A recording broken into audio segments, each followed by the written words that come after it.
Hi students, അപ്പോൾ നമുക്ക് Jose allotment വഴി അലോട്ട്മെൻറ്റ് ലഭിച്ചു കഴിഞ്ഞാൽ പിന്നീട് ചെയ്യേണ്ട കാര്യങ്ങളുടെ സ്റ്റെപ്സ് എങ്ങനെയാണെന്ന് ചെയ്യാനായിട്ട് പറഞ്ഞ് പല കുട്ടികളും റിക്വസ്റ്റ് ചെയ്തിട്ടുണ്ടായിരുന്നു.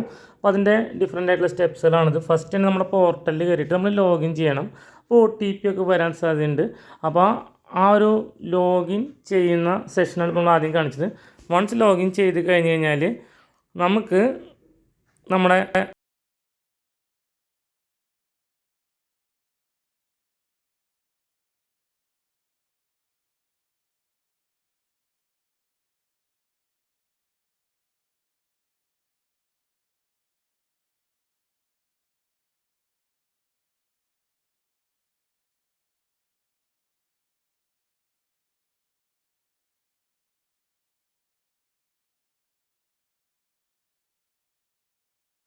പോർട്ടലിൽ കയറി കഴിഞ്ഞാൽ ലെഫ്റ്റ് സൈഡിൽ സീറ്റ് അലോട്ട്മെൻറ്റ് റിസൾട്ട് കാണാൻ സാധിക്കും. നിങ്ങൾക്ക് ആദ്യമായിട്ടാണ് കിട്ടുന്നതെങ്കിൽ നിങ്ങൾക്ക് ആ സീറ്റ് അലോട്ട്മെൻറ്റ് റിസൾട്ട് കാണുമ്പോൾ നമുക്ക് ഏത് കോളേജിലാണ് സീറ്റ് കിട്ടിയതെന്ന് കാണാനായിട്ട് സാധിക്കുന്നതായിരിക്കും. അതാണ് ഫസ്റ്റ് സ്റ്റെപ്പ്. അപ്പം നമ്മൾ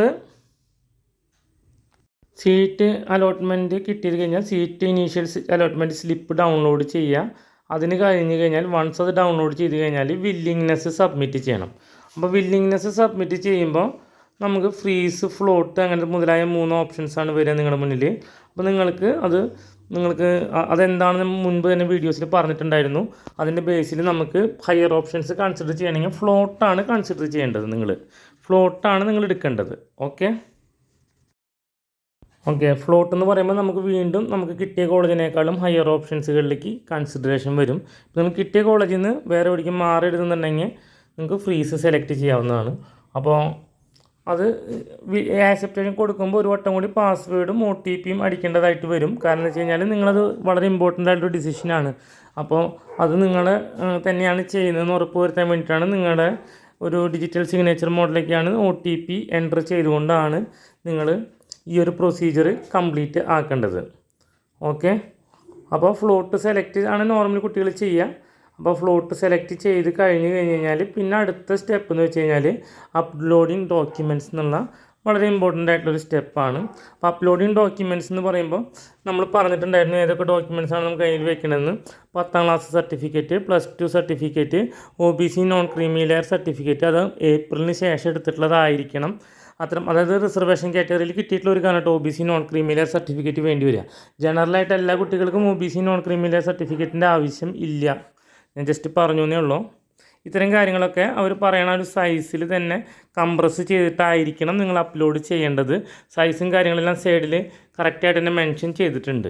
ഓക്കെ, സ്റ്റേറ്റിലെ സ്റ്റുഡൻസ് ആണെങ്കിലും CBSE സ്റ്റുഡൻസ് ആണെങ്കിലും അവരുടേതായിട്ടുള്ള രീതിയിലുള്ള സർട്ടിഫിക്കറ്റുകൾ എങ്ങനെയാണ് അപ്ലോഡ് ചെയ്യേണ്ടതെന്ന് നിങ്ങൾക്കറിയാം. അത്തരം കാര്യങ്ങൾ വളരെ ക്ലിയർ ആയിട്ട് തന്നെ അപ്ലോഡ് ചെയ്യുക, 1 by 1 ആയിട്ട് അപ്ലോഡ് ചെയ്യുക. അപ്പോൾ നിങ്ങൾക്ക് അപ്ലോഡ് ചെയ്ത് കഴിഞ്ഞാൽ നിങ്ങൾക്കത് പ്രിവ്യൂവിൽ കാണാനും സാധിക്കുന്നതായിരിക്കും ഇതുപോലെയൊക്കെ തന്നെ. ഓക്കെ, അപ്പോൾ ഇത് വളരെ ഇമ്പോർട്ടൻ്റ് ആയിട്ടുള്ളൊരു സ്റ്റെപ്പ് തന്നെയാണ്, വളരെ ക്ലിയർ ആയിട്ട് ചെയ്യണം. അപ്പോൾ വൺസ് ഇത് ഫൈനൽ സബ്മിഷൻ ചെയ്ത് കഴിഞ്ഞ് കഴിഞ്ഞാൽ നിങ്ങൾക്ക് നെക്സ്റ്റ് പ്രൊസീജിയർ എന്ന് വെച്ച് കഴിഞ്ഞാൽ ഫീസ് അടയ്ക്കാനായിട്ട് സാധിക്കും. അപ്പോൾ നിങ്ങളുടെ അക്കൗണ്ട് നിങ്ങൾ ആരുടെ പേരിലാണ് ഉള്ളതെന്ന് വെച്ച് കഴിഞ്ഞാൽ അതിൻ്റെ ഡീറ്റെയിൽസും കാര്യങ്ങളൊക്കെ കറക്റ്റായിട്ട് എൻ്റർ ചെയ്ത് കൊടുക്കുക. ഇപ്പോൾ റീഫണ്ടൊക്കെ വരികയാണെങ്കിൽ ഈ അക്കൗണ്ടിലേക്ക് ആയിരിക്കും വരുന്നത്. അപ്പോൾ അതുകൊണ്ടാണ് നിങ്ങൾക്ക് കുറച്ച് ഇമ്പോർട്ടൻസ് ഉള്ളത് ഈ ഒരു സ്റ്റെപ്പിന്. അപ്പോൾ കാരണം വെച്ചാൽ നിങ്ങൾക്ക് വൺസ് വേറെ ഏതെങ്കിലും കോളേജസിലോ അല്ലെങ്കിൽ നിങ്ങൾക്ക് എന്തെങ്കിലും സാഹചര്യത്തിൽ നിർത്തിപ്പോരാന്നൊക്കെ ഉണ്ടെങ്കിൽ വില്ലിങ്നെസ് സബ്മിറ്റ് ചെയ്തിട്ട് നിർത്തിപ്പോരാനുള്ളൊരു ചാൻസ് ഉണ്ട്. അപ്പോൾ അതുകൊണ്ടാണ് ഞാനിത് പറയുന്നത്. ഓക്കെ,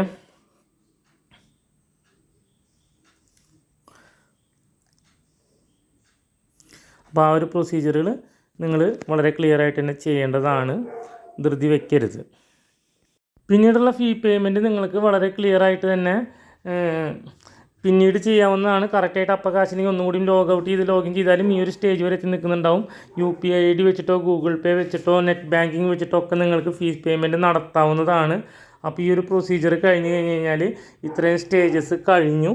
ഇനി നിങ്ങളുടെ പോർട്ടൽ വെരിഫിക്കേഷന് വേണ്ടി വെയിറ്റ് ചെയ്യുന്നു എന്ന രീതിയിലാണ് കാണിക്കുക. വീണ്ടും നിങ്ങൾ ലോഗിൻ ചെയ്ത് നോക്കിയാലും നിങ്ങൾ ഏതൊക്കെ സ്റ്റെപ്സ് കഴിഞ്ഞിട്ടുണ്ട്, ബാക്കി നിങ്ങൾ വെയിറ്റിംഗ് എന്ന രീതിയിലുള്ള കാര്യങ്ങളായിരിക്കും അതിനുള്ളിൽ കാണിക്കുന്നത്. അപ്പോൾ ഇത്രയും പ്രൊസീജിയേഴ്സാണ് നിങ്ങൾക്ക് വൺസ് സീറ്റ് കിട്ടിക്കഴിഞ്ഞ് ഇമ്മീഡിയറ്റ് ആയിട്ട് ചെയ്യേണ്ടത്. പിന്നീട് നിങ്ങൾ ഇടയ്ക്കിടയ്ക്ക് നിങ്ങളുടെ പോർട്ടലൊന്ന് ലോഗിൻ ചെയ്ത് നോക്കണം. കാരണം എന്തെങ്കിലും എന്തെങ്കിലും നിങ്ങൾ അപ്ലോഡ് ചെയ്ത സർട്ടിഫിക്കറ്റിന് ക്ലാരിറ്റി കുറവോ കാര്യങ്ങളോ ഉണ്ടെങ്കിൽ അവർ നിങ്ങളെ സമീപിക്കുന്നതായിരിക്കും. ഓക്കെ, അപ്പോൾ ഇങ്ങനെ ഒരു കംപ്ലീറ്റഡ് എന്നുള്ളൊരു സംഭവമാണ് കാണിക്കുക. Finally thank you for watching our video. For more updates നമ്മുടെ ചാനലിൽ അവൈലബിൾ ആയിരിക്കും. Okay, thank U.